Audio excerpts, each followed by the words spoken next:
5 రాష్ట్రాల ఎన్నికల పద్ధతులు చూస్తే ఈ విజయం ఏదైతే వెస్ట్ బెంగాల్లో మొట్టమొదటిసారి భారతీయ జనతా పార్టీ అఖండ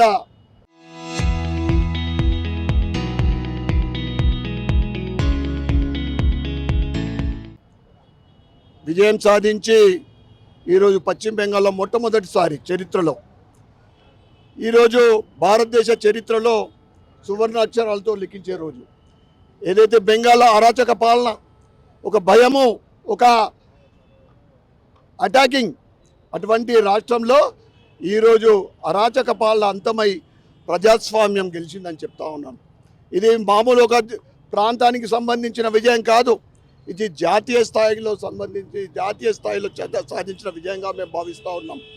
అదేవిధంగా ఏదైతే ఎక్కడైతే భారతీయ జనతా పార్టీ ఒకసారి ప్రభుత్వం ఏర్పడుతుందో భారతీయ జనతా పార్టీ, ఎందుకంటే ఈరోజు 60 సంవత్సరాల కాంగ్రెస్ పరిపాలన ఒకవైపు అయితే 12 సంవత్సరాల భారతీయ జనతా పార్టీ పరిపాలన ప్రజలందరూ కూడా ఒక్కసారి ఏ రాష్ట్రంలో భారతీయ జనతా పార్టీ ప్రభుత్వం ఏర్పడితే మళ్ళీ అక్కడ ఏర్పడుతూ ఉంది.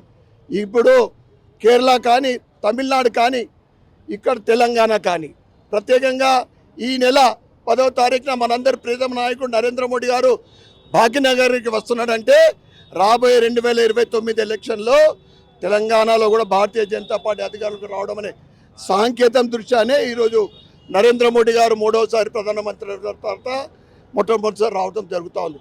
ఈ సందర్భంగా బెంగాలీ ప్రజలకు, పాండిచేరి ప్రజలకు, మరియు అస్సాం ప్రజలకు, తమిళనాడు ప్రజలకు, కేరళ ప్రజలకు అందరికి కూడా ఇందూరు జిల్లా, తెలంగాణ రాష్ట్రం మరియు అర్బన్ శాఖ తరఫు నుండి శుభాకాంక్షలు తెలియజేస్తూ ప్రత్యేకంగా అందరి హృదయంలో ఉన్న ప్రధానమంత్రి నరేంద్ర మోడీ గారికి, అమిత్ షా గారికి, నితిన్ గారికి అందరికి కూడా మా తరఫున శుభాకాంక్షలు తెలియజేస్తూ భారత్ మాతాకి జై.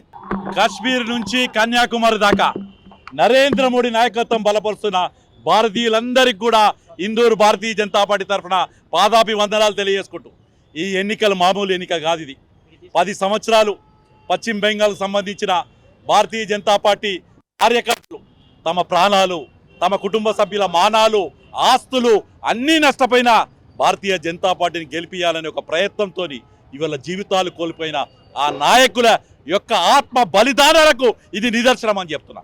ఇవాళ తెలంగాణలో ఉన్న ప్రతి కార్యకర్తకి చెప్తున్నాను, నరేంద్ర మోడీ అభిమానించే ప్రతి వ్యక్తికి చెప్తున్నాను, తెలంగాణ అభివృద్ధి కోరుకునే ప్రతి నాయకుడికి అడుగుతున్నాను, ఏదైతే పశ్చిమ బెంగాల్లో పోరాట పటిమ చూపించారో తెలంగాణలో అదే పోరాట పటిమతోని రేపు జరగబోయే అసెంబ్లీ ఎన్నికల్లో 100 పై స్థానాలు గెలిచే విధంగా పోరాడాలని చెప్పి ఈరోజు తమిళనాడులో టీవీకే పార్టీ గెలిచే అంటే 100 సీట్లు దాటింది. భారతీయ జనతా పార్టీ 80 సీట్లు ఉంది. ఇవాళ నేను చెప్తున్నాను విజయ్ కూడా, విజయ్ ప్రజలు ఆశీర్వదించారు, మీరు అవకాశం సెంట్రల్లో కేంద్ర ప్రభుత్వంలో భారతీయ జనతా పార్టీ ఉంది, రాష్ట్రము కేంద్రం ఉంటే 2 ఇంజన్లు డబుల్ ఇంజన్ సర్కార్ ఉంటుంది, అభివృద్ధి సాధిస్తారు. అస్సాంలో మేము విజయం సాధించాం, పాండిచేరిలో మేము సాధించాం, కేరళలో మా ఓట్ల శాతం పెరిగింది కానీ సీట్లు రాలేదు. దాన్ని పునరాలోచించుకొని మరొక్కసారి ఉధృతంగా వెళ్తామని తెలియజేసుకుంటూ, కాశ్మీర్ నుంచి కన్యాకుమారి దాకా భారతీయ జనతా పార్టీ కమలం పువ్వే నరేంద్ర మోడీ అని చెప్పి తెలియజేసుకుంటాను.